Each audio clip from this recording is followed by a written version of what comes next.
বিসমিল্লাহির রহমানির রহিম। আজকে আমরা শুরু করছি লেকচার 4।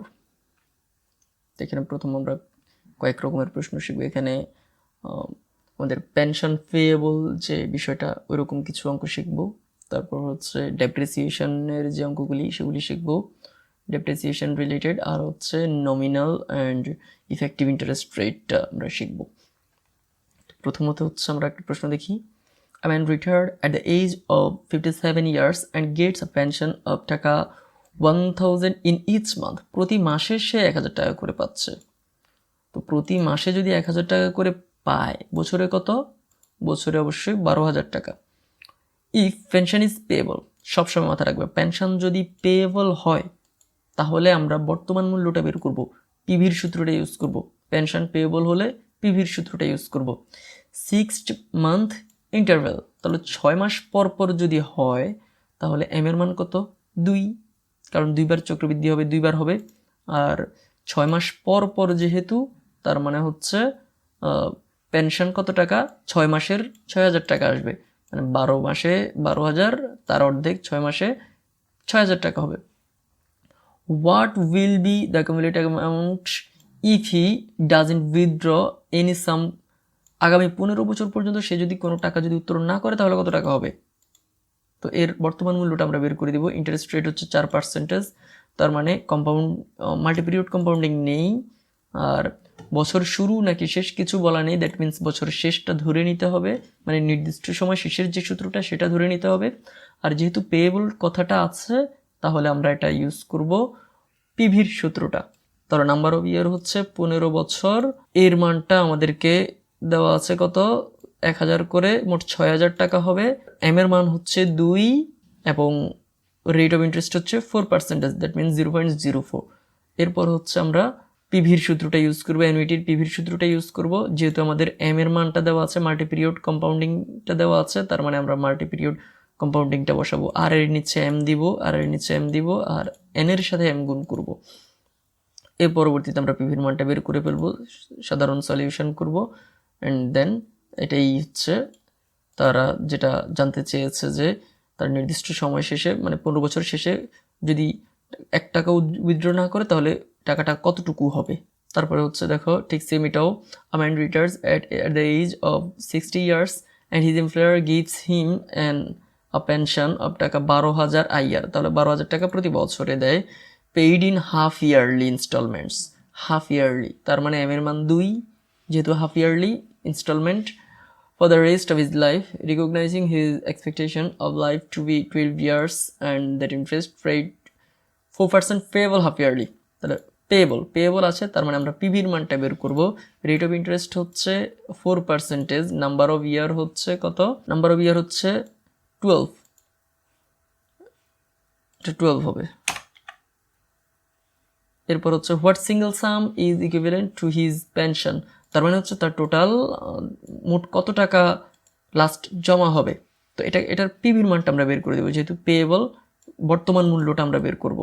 তো তাহলে আমাদের মাল্টিপিরিয়ড কম্পাউন্ডিং দেওয়া আছে, আর হচ্ছে হাফ ইয়ারলি যেহেতু ইনস্টলমেন্ট, তার মানে আমরা 12,000 টাকা তো হচ্ছে 1 বছরের, তাহলে হাফ ইয়ারলি কত হবে? 6,000 টাকা হবে। আর রেট অফ ইন্টারেস্ট 0.04, 12 দিয়ে করব।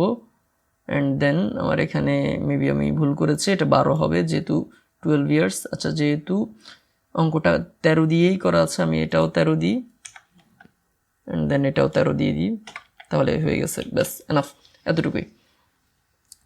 তো এরপর 3 নম্বরটা, a machine is valued at টাকা 49,074 টাকা এবং এটা it is decided to reduce the estimated value of the end of each year.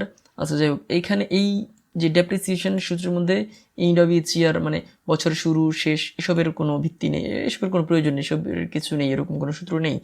এখানে এই টাকাটা হচ্ছে বর্তমান মূল্য, যে টাকাটা মূল্যায়িত করা হয়েছে সেটা হচ্ছে প্রেজেন্ট ভ্যালু।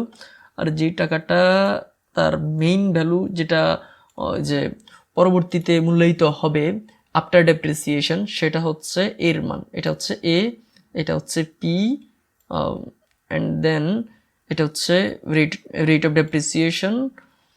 জানতে চেয়েছে when will the value be 20,000 টাকা, তাহলে when will, that means N এর মান, নাম্বার অফ ইয়ার জানতে চেয়েছে। তাহলে আমাদের এর মানটা, পি এর মানটা, আর এর মানটা এবং এন এর মানটা কত সেটা বের করব, আর বাকিগুলি তো দেওয়াই আছে। তাহলে আমরা ডেপ্রিসিয়েশনের যে সূত্রটা সেটা প্রয়োগ করব অ্যান্ড দেন জাস্ট মানগুলি বসিয়ে দিয়ে বের করে ফেলবো। যেহেতু নাম্বার অফ ইয়ার পাওয়ার আছে, পাওয়ারটা একটা চলক, সেহেতু আমরা লগটা দুই পাশে নিয়ে আমরা একটু সহজে সলিউশনটা করে ফেলেছি। That's it. Cost of a factory building is টাকা 3 লক্ষ টাকা if the rate of depreciation of building is 3% and present value is 60,000, 60,000 টাকা প্রেজেন্ট ভ্যালু। আর হচ্ছে আমাদের না, and present value is 60,000 টাকা। how many years ago the building was installed, তার মানে নাম্বার অফ ইয়ার্স জানতে চেয়েছে। আর হচ্ছে এখানে প্রেজেন্ট ভ্যালু 60,000 টাকা, এটা আফটার ডেপ্রিসিয়েশন হবে, যেহেতু এখানে যখন ইনস্টল করা হয়েছিল সেটা জানতে এসেছে। তার মানে এটা হচ্ছে এর আগের মূল্যটা। এর আগে আমরা একটা অঙ্কের মধ্যে এরকম করেছিলাম যে বর্তমানে একটা টাকা আছে, সেটার আগের যে টাকাটা ওটাকে যদি প্রেজেন্ট ধরি, বর্তমানটা আমরা ফিউচার ধরবো। এখানেও ঠিক সেম, এখানে এটা প্রেজেন্ট ভ্যালু যদিও বলে, এর আগে কিন্তু ইনস্টল করা হয়েছিল বিল্ডিং, এটার পেছনে কস্ট হয়েছিল এটা। তার মানে এটাকে ধরতে হবে প্রেজেন্ট ভ্যালু, এটাকে ধরতে হবে after depreciation rate, after depreciation value. তাহলে এটা হচ্ছে এর মান, এটা হচ্ছে পির মান। আশা করি বুঝে এসেছে। And then rate of depreciation 3%। তারপর আমরা সূত্রটা বসিয়ে এন এর মানটা বের করে ফেলেছি। এরপর আসো, find the nominal rate of interest which is equivalent to the effective rate of 12%। আচ্ছা, এখানে হচ্ছে ইফেক্টিভ ইন্টারেস্ট রেটটা দেওয়া আছে। ইফেক্টিভ ইন্টারেস্ট রেটটা দেওয়া আছে per annum when interest is payable quarterly. Quarterly মানে হচ্ছে মাল্টিপিরিয়ড কম্পাউন্ডিং হবে 4। আর ইআইআর অর্থাৎ ইফেক্টিভ ইন্টারেস্ট রেটের মানটা দেওয়া আছে। Find the nominal rate of interest, nominal রেটটা বের করতে বলেছে।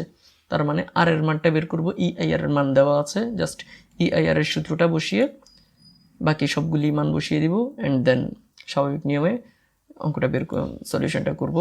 And then calculate the effective interest rate for টাকা 2000 ইনভেস্টেড। আচ্ছা, কত টাকা ইনভেস্ট করেছে, কত বছর, সেটা জানার বিষয় না। বিষয়টা হচ্ছে এখান থেকে আমাদেরকে প্রশ্ন করেছে ইফেক্টিভ ইন্টারেস্ট রেটটা বের করতে বলেছে, দ্যাটস ইট। তাহলে আমাদের এই যে নমিনাল রেট দেওয়া আছে 8%, কম্পাউন্ডেড কোয়ার্টারলি যেহেতু, তার মানে এম এর মান হচ্ছে 4। এরপর আমরা সূত্রটা বসিয়ে জাস্ট ইআইআর এর মানটা বের করে ফেলবো, এতটুকুই। তো এখানে ইআইআর কোনটা এবং নমিনাল রেট কোনটা এটা একটু আমি বলি।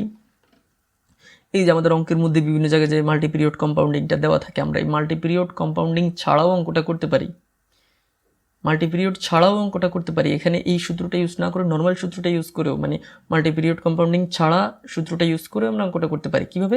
আগেই আমরা এর ইফেক্টিভ ইন্টারেস্ট রেটটা বের করে ফেলবো। এখান থেকে এই অঙ্কটা থেকে আমরা আগেই ইফেক্টিভ ইন্টারেস্ট রেটটা বের করে ফেলবো। তারপর সেখানে এই এমগুলি ইউজ না করে ডিরেক্ট ওই সূত্রটা ইউজ করে ওই ইফেক্টিভ ইন্টারেস্ট রেটের সূত্র মানটা দিয়ে আমরা ডিরেক্ট অঙ্কটা করে ফেললো, ঠিক সেম এই অ্যান্সারটাই আসবে। তো এই চেঞ্জটা হচ্ছে এখানে যখন আমাদের এরকম মাল্টিপিরিয়ড কম্পাউন্ডিং থাকে, আমরা ডিরেক্ট এই সূত্রটা ইউজ করি। এর ভিতরেই আমাদের এই যে নমিনাল রেটটা এখানে দেওয়া থাকে, নমিনাল রেটটা থেকে আমরা এর ভিতরে সূত্রের মধ্যেই আমরা ইফেক্টিভ ইন্টারেস্ট রেটটা বের করে ফেলি, ওই সূত্রের মধ্যেই কাজটা হয়ে যায়।